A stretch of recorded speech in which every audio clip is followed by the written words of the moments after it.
យើងដើរបានជួបបានដាំងហើយនឹងមីយ៉ាបាទមួយស្មើដាច់បាត់ទៅហើយអ្នកទាំងអស់គ្នាជួយ like ហើយនឹងជួយ subscribe channel ម្នាក់មួយផងដើម្បីទទួលបាននៅវីដេអូថ្មីឥ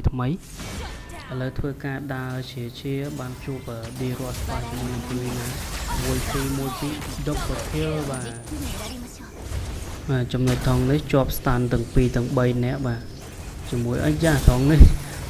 Salon recall ឌឺទៀតបាទជាប់ stand នេះ recall ឌឺទៀតគ្នាយើងប៉ុណ្ណឹងហ្មងឥឡូវធ្វើការបាញ់ turret ជាមួយនឹង god នឹងបកកែដាក់ stand ចេញ skill ទី4គឺគ្មានឈឺអីមកបៀកគ្មានឈឺអីមកបៀកអូខេឥឡូវធ្វើការស៊ីធ្វើស៊ីខ្ញុំមកយ៉ាអីចាSalonមកជួយ come on ដាក់ skill ទី1 skill ទី2ដាច់បាត់ទៅហើយ double kill god light solo kill ឥឡូវធ្វើការខ្ញុំធុញ god មែនតើណាធ្វើស៊ីខ្ញុំចំណៃធ្វើជាប់ stand របស់គាត់ដែរអ្នកនរគ្នាឥឡូវធ្វើការដើរជាមួយនឹង Salon ពួកទៅ recall អាងគាត់ fighter ណាខ្ញុំ mid lane ហើយ game នេះខ្ញុំទៅលេងដែរគឺអត់សូវចេះលេងទេគឺអត់ចេះលេងតែម្ដងចេះតែលេងទៅអូខេអីចាចង់ធ្វើស៊ីខ្ញុំនេះណា skill ទី1 skill ទី2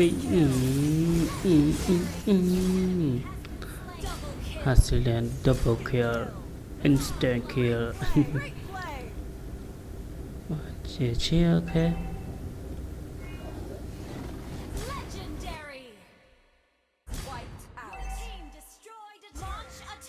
Understood.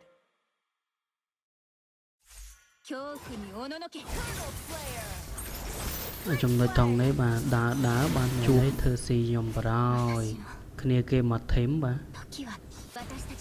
ឥឡូវបន្ទាប់ពីស្លាប់អស់រយៈពេលជាង10ម៉ោងឥឡូវយើងបានរស់ឡើងវិញហើយបាទហើយតើតើនៅហ្គេមនេះគឺបងអូនអត់មាន skin អត់មានអីលក្ខណៈថាមាន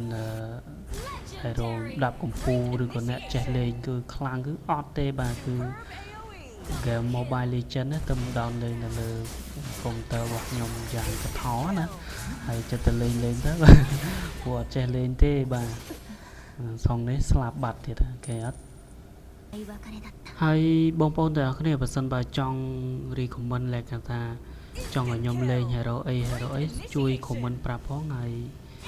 តើតើនឹងការអ្នកទាំងគ្នាជួយ like ជួយ share subscribe channel មួយផងដើម្បីទទួលបាននៅវីដេអូថ្មីបាទអូខេត្រង់នេះធ្វើការលេខ2មុខ1បាទ